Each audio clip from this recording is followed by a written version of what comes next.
No es de Smart TV, o sea, es HD, pero no es de Smart TV.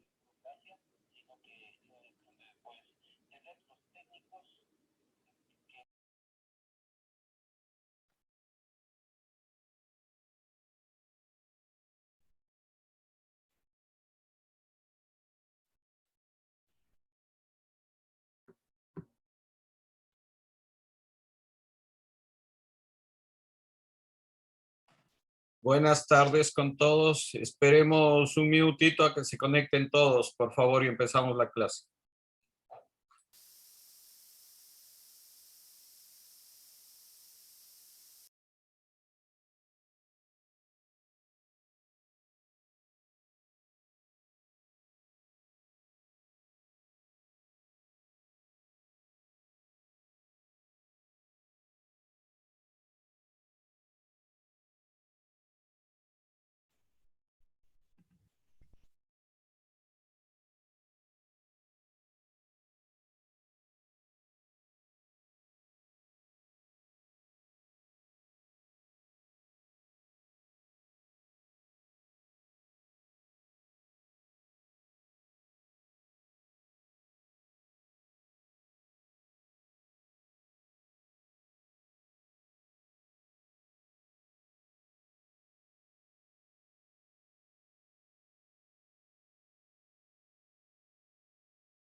Bien, buenas tardes. Creo que ya estamos la mayoría. Podemos empezar.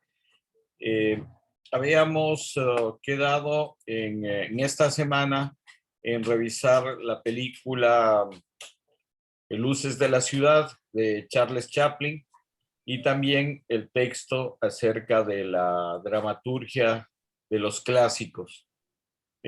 Vamos a empezar con un poco el análisis de la película, ¿no? Espero que la hayan visto todos. Y quisiera preguntarles cuál es la sensación, primero sensorial, que les dio el ver esta película de Chaplin, qué reacción tuvieron antes de entrar a un análisis ya más técnico, más lógico de la película, pero quisiera saber eso, sus primeras impresiones de esta película de Chaplin, que ya va a tener casi 100 años. La producción fue en 1925. Igual hacemos el sistema de levantar la mano para ir dando en orden las participaciones. Empecemos con Byron, por favor. Bueno, buenas tardes con todos. Profe, buenas tardes. Bueno, primero decir que es una película que la vi hace unos 15 años atrás, cuando estaba en el colegio. Veía mucho Chaplin. La retomo estos 15 años después y volver a recordar esa nostalgia que me producía ver cualquier película de Chaplin, en este caso Luces de la Ciudad. Hemos de decir que para hablar de Chaplin, yo creo que deberíamos dedicarle una clase completa, solo Chaplin, o sea, no en sí la película, ¿no? Chaplin era un genio, o sea, gracias a él tenemos en el cine muchas cosas, muchos aportes gracias a él. En esta película, en este caso, eh, nos basamos en lo que es la comedia, el drama, cómo nos hace reír, nos hace entristecer con escenas, en donde se ve claramente reflejado le, las clases sociales, ¿no?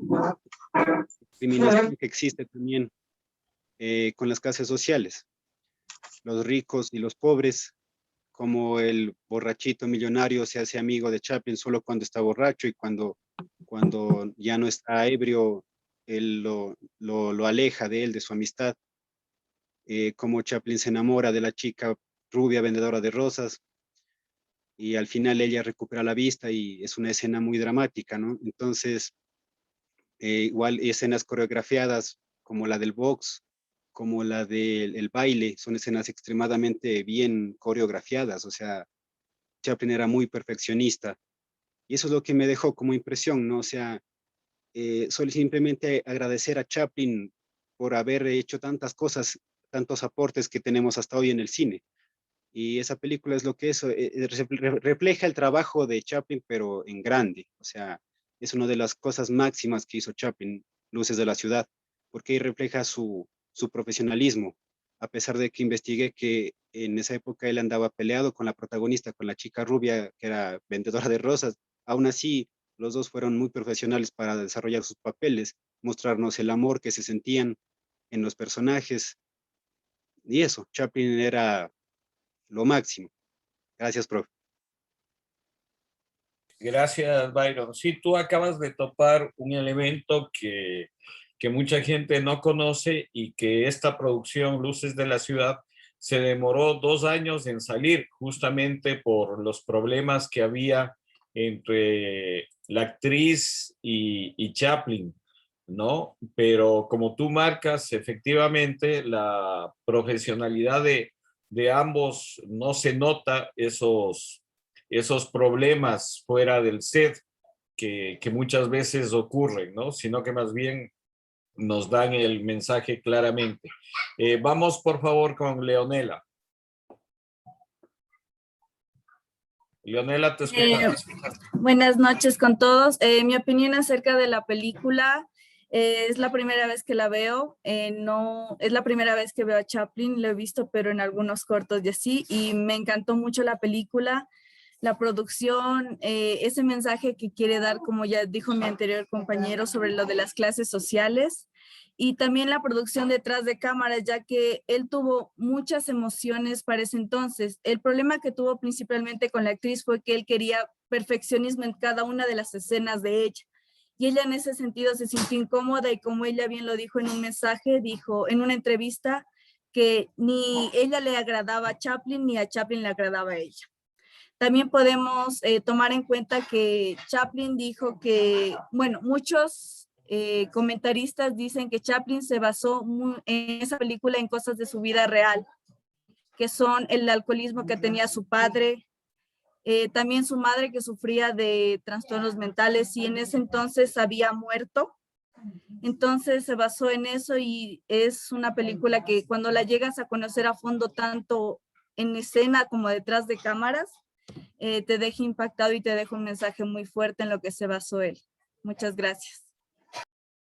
Gracias, Leonela. Sí, efectivamente, por eso creo que es considerada uno de los clásicos del cine, no solo por todos estos aportes que ustedes van marcando, sino que ya vamos a analizar la parte dramatúrgica de esta película y efectivamente tiene muchos elementos que destacar. Vamos con Iván, por favor. Buenas tardes con todos los presentes. En realidad, Chaplin en esta obra nos entrega la muestra de él ser en realidad un maestro del cine, porque él es el director, él es el productor, él es el escritor del guión, él realizó la música y a su vez hace la edición. Llega a ser mucho más fantástica porque, si bien es cierto, en 1931 ya existía la magia del cine, ya no el cine mudo, sino se entrado el cine con el audio, con la voz. Y si bien es cierto, a 2 años de estar ya las cintas fílmicas con audio, pues él presenta esta obra maestra, que en realidad es como el recordar lo que fue la época del cine mudo. Entonces es un gran estímulo, tanto para los cineastas que realizaron, como él, diferentes obras, y dejando ese espacio a lo que en la actualidad nosotros podemos observar, un cine lleno de inmensidad de sonidos, de efectos, de colores, en fin. Para ese entonces aún estábamos, se hacían los films en lo que es blanco y negro, pero resultó ser un éxito total. Así como los compañeros que me antecedieron ya dieron sus contextos refiriéndose al contenido de las diferentes escenas, donde sí deja mucho ver cómo era la sociedad de ese entonces. Ese es uno de los mensajes que nos deja para todos los que estamos gustosos de participar en este taller y a su vez de conocer y ojalá realizar más cine, poder nosotros aprender más de esas pautas que él dejó logradas para todos los cineastas a futuro. Si bien es cierto, el cine digital ahora nos compromete bastante con su tecnología, pero no obstante, en el guión tenemos que tener bien claro qué es lo que vamos a presentar, porque el cine es el mensaje de cómo está compuesta la sociedad y cuál es el mensaje que estamos entregando para los que van a observar. Felicito también a la elección de este film, porque en realidad podríamos estar hablando todas las 2 horas que nos corresponde en esta tarde y dejo el espacio para el resto de compañeros. Gracias, Iván.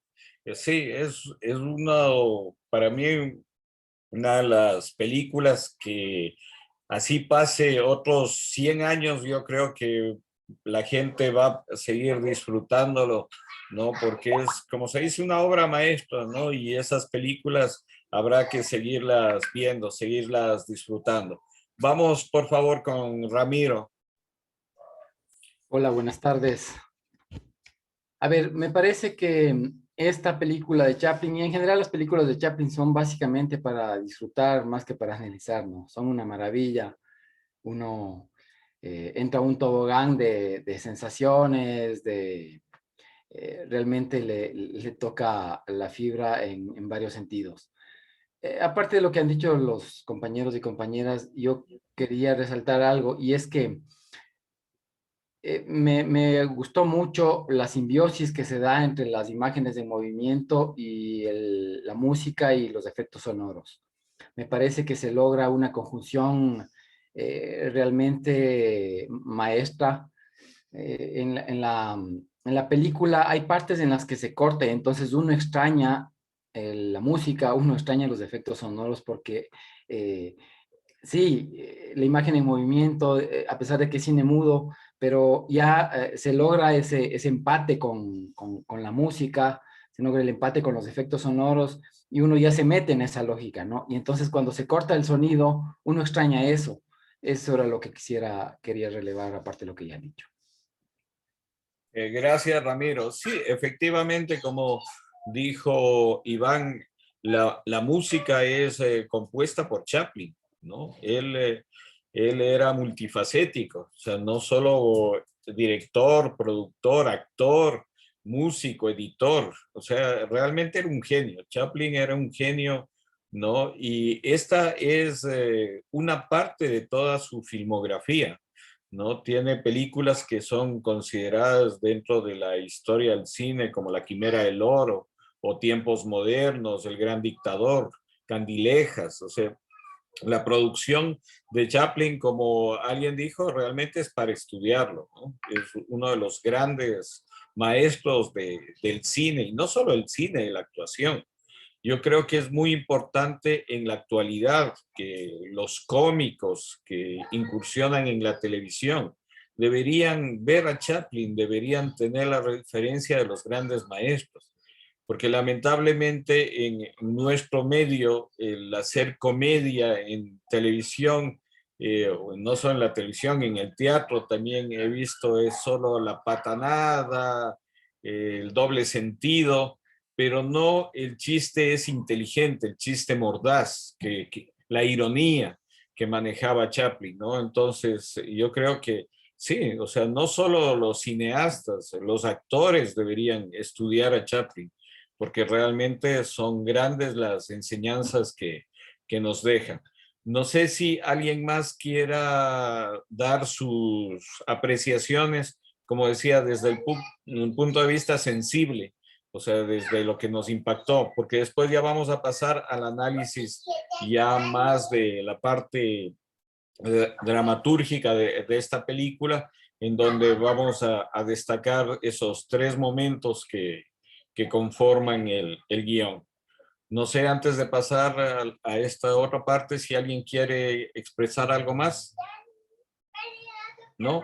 Bueno, continuemos. Entonces, habíamos escogido esta película también porque tiene un guión casi matemático, digamos, un guión perfecto, en el sentido en que él coge la estructura aristotélica, la estructura de los clásicos, ¿no? Y lo desarrolla en esta historia.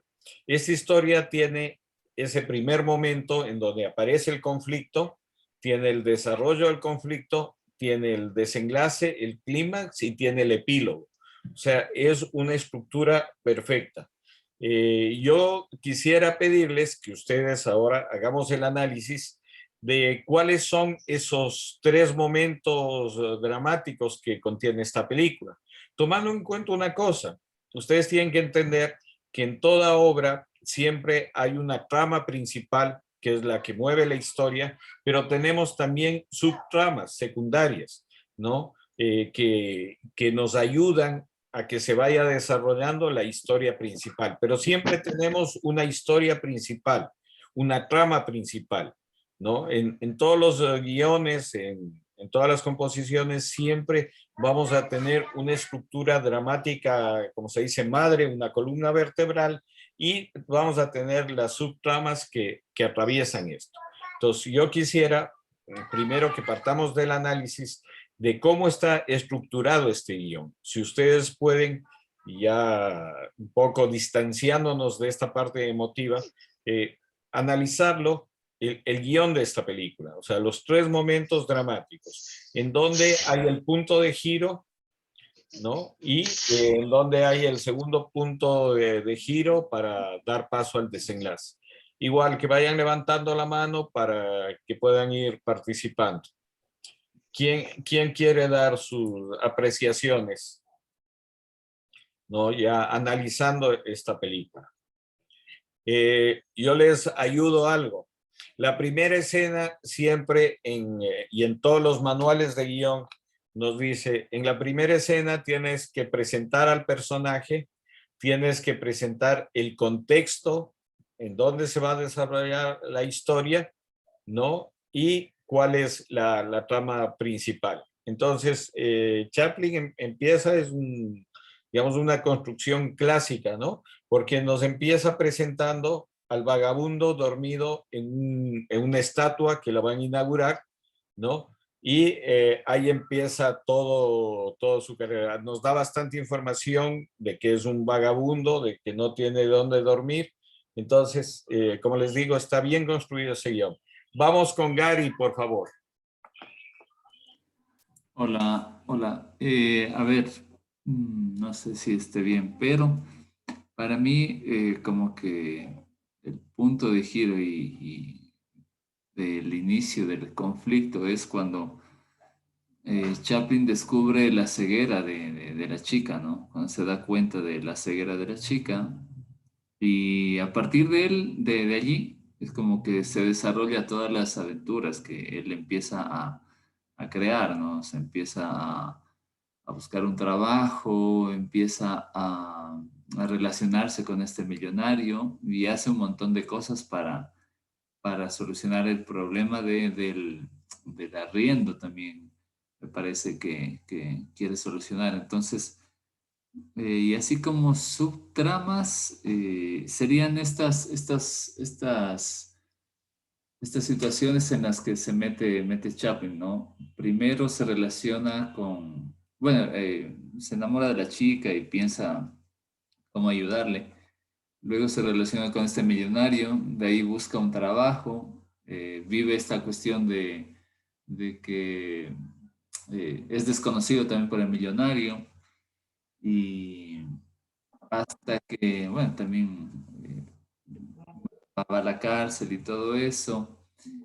y al final, ¿no? O sea, ya se descubre que él fue quien la ayudó y toda la situación, ¿no? Bueno, para mí esa como que sería la estructura. Gracias, gracias Gary. ¿Alguien más tiene algún otro punto de vista que quiera decirnos? Vamos con Grace, por favor. Buenas noches, maestro. Un saludo a todos los compañeros. Muchas gracias por compartir esta experiencia tan hermosa que es el disfrutar a través del arte, ¿no? Y quisiera acotar de que para mí el conflicto macro que podemos observar es el no ser aceptado por la sociedad, por los ricos, especialmente por el mayordomo, ¿no? Que a pesar de que él es su sirviente, él no lo acepta, no lo permite y durante todo el cortometraje hay este conflicto de intereses, ¿no? En donde el protagonista, Charlie Chaplin, busca la manera de salir para conquistar el amor de la dama. Entonces, esa sería la primera parte, el primer momento del conflicto, no será aceptado socialmente.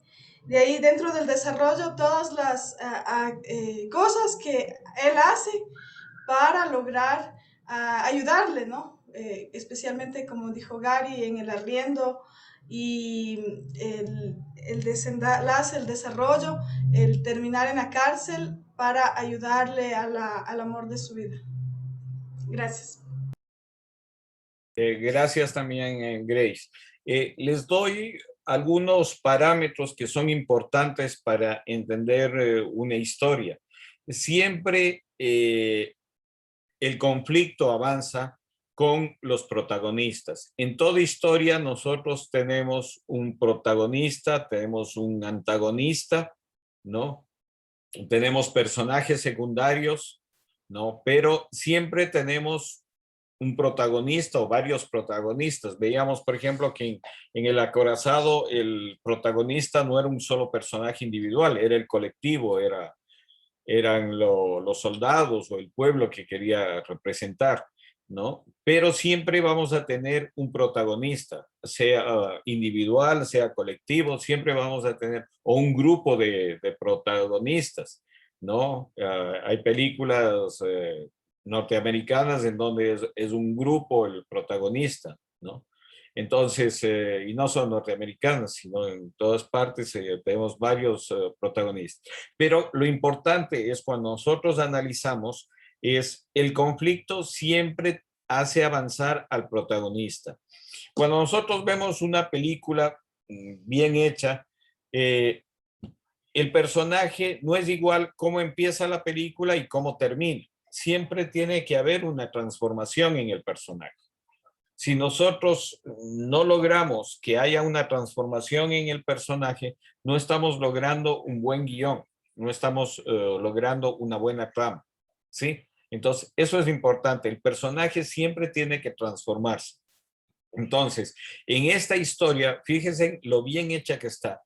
Es un vagabundo, es alguien que vive del día a día, si invita el millonario a comer, es chévere, ¿me entienden? Algo a él lo hizo cambiar, algo le hace cambiar a este vagabundo que decide hasta conseguir trabajo, algo que no ha hecho. Y lo pone Chaplin tal al extremo que hasta se consigue trabajo de boxeador. O sea, y bueno, ahí juega con la ironía dramática, ¿no? Se enfrenta a uno más grande y todo. Entonces, estas cosas son parte de la historia. Nada en un guión o en una película, nada es casual. Todo está, como se dice, fríamente calculado. Todo está pensado y en qué orden va estructurado. Entonces, esas pistas les doy para que vayan analizando y vayan viendo eso. ¿Cuál es el conflicto principal? ¿No? En donde hay lo que se conoce en guión como el primer punto de giro, cómo avanza la historia, donde hay el segundo punto de giro que ya nos da pie al desenlace. Entonces, ¿quién quisiera opinar? ¿Quién quiere dar su opinión? ¿Cómo ve la estructura esta de Luces de la Ciudad desde un punto de vista ya dramatúrgico? ¿Alguien que quiera participar? A ver, vamos con Pablo, por favor. Buenas noches, profe. Buenas noches con todos y todas.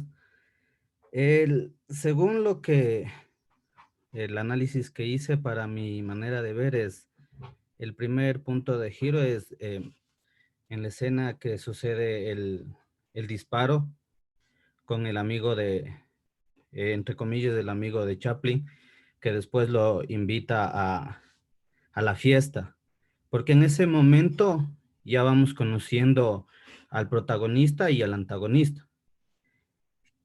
Para mí ese es el primer punto de giro. El segundo punto de giro para mí sería cuando los ladrones entran y golpean al amigo de Chaplin, porque ya es el inicio del final. Las acciones ya de los personajes comienzan a acelerarse ya un poco más hacia el clímax. Y en el tercer acto y el clímax para mí sería cuando Chaplin encuentra a Virginia, que es la vendedora de rosas, y ella no vuelve, le regala una rosa, porque la primera rosa es la que compra Chaplin. Entonces, es el punto más culminante, el punto más relevante de la historia.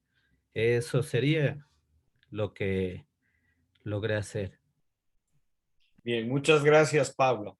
¿Alguien más tiene algún punto de vista, alguna estructura que quisiera decirnos? ¿No? Bueno, les voy dando más pistas. Como les decía, siempre tenemos como tramas principales y tramas secundarias. La trama principal es la que hace avanzar la historia y la historia con su protagonista. En este caso, el protagonista es Chaplin, ¿no? Y la coprotagonista es la chica, ¿no? Entonces, la relación que tiene con el borrachito y todo eso es una trama secundaria. ¿Y por qué es una trama secundaria? Porque esta trama no se va desarrollando hasta el final, ¿sí? Entonces, por eso les digo, uno cuando analiza siempre tiene que ver la trama principal, y la trama principal es la que va desde el inicio hasta el final. En este caso, ¿cuál es el personaje que va desde el inicio hasta el final? Es Chaplin, ¿no? Él es el protagonista. ¿Y qué es lo que pasa en la historia? ¿No? Es un vagabundo que sí se encuentra con el borrachito este que hasta le salva la vida, ¿no? Lo invita a la casa, pero cuando llega a la casa le da todo, le creen igual que es alguien no deseado. Al día siguiente que se despierta el tipo, ¿cuál es su reacción? Ni lo conoce a Chaplin, ¿no? O sea, es alguien que lo ve, ¿quién es este tipo? Yo ni lo conozco, ¿no? Esto es muy interesante porque hay una obra de Bertolt Brecht, ¿no? El señor Puntilla y su criado Mati, que recoge un poco, yo creo que está basado inclusive en esto de Chaplin, que habla de eso, de un tipo que era amigo cuando se pegaba por los tragos, pero después al día siguiente le desconocía por completo. Esa relación de Chaplin con el millonario borrachito es una trama secundaria. ¿Y por qué es una trama secundaria? Porque no se desarrolla hasta el final, ¿sí? Pero nos coadyuva a contar la historia principal. Entonces, siempre las tramas secundarias tienen que coadyuvar al desarrollo de la historia principal. Eso es lo importante, ¿no? Si no, no ponemos ninguna trama secundaria si es que no coadyuva al desarrollo de la historia. Y en este caso, la historia del borrachito sí nos ayuda mucho. ¿Por qué? Porque Chaplin trata de apoyarse en este amigo para ayudar a la cieguita. O sea, el punto de giro acá que vemos que se comienza a desarrollar es cuando Chaplin conoce a la vendedora de rosas que es ciega. Ese es el primer punto de giro. ¿Y por qué lo llamamos el primer punto de giro? Porque eso hace cambiar la historia.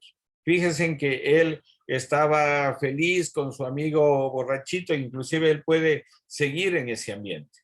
Pero ¿cuál es la circunstancia? Que conoce a esta chica y comienza a ver la necesidad de esta chica y trata de ayudarle, ¿no? Esto hace cambiar su historia porque es un tipo que no ha trabajado y que logra meterse inclusive a hacer diferentes tipos de trabajo, ¿no? ¿Para qué? Para lograr ayudarle a la cieguita, ¿sí? Ya, les ayudo con eso. ¿Cuál creen ustedes que es el segundo punto de giro en donde cambia la historia?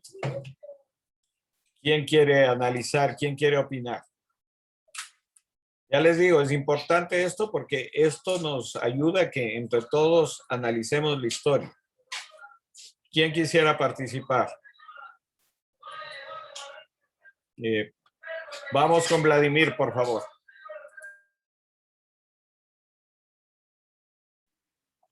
Buenas noches, Carlos. Buenas noches a todos. Ya, partiendo del análisis que nos haces, Carlos, entendería que el segundo momento, ¿no? Sería en el cual aparece la chica, la florista, con su abuela. Y ellos no están notificados de esta cuestión del dinero, de su arriendo, y se hallan en la desesperación, y la abuela oculta esta información y no la divulga con su nieta. Y me parece súper interesante, ¿no? El momento en que llega Charlotte Chaplin y encuentra esta carta, ¿no? Esta notificación sobre el arriendo. Entendería que puede ser el momento también, el segundo, que implica en la película como tal. Bien, gracias, Vladimir. ¿Alguien más tiene algún punto de vista con respecto a esto? Vamos, Ramiro, por favor.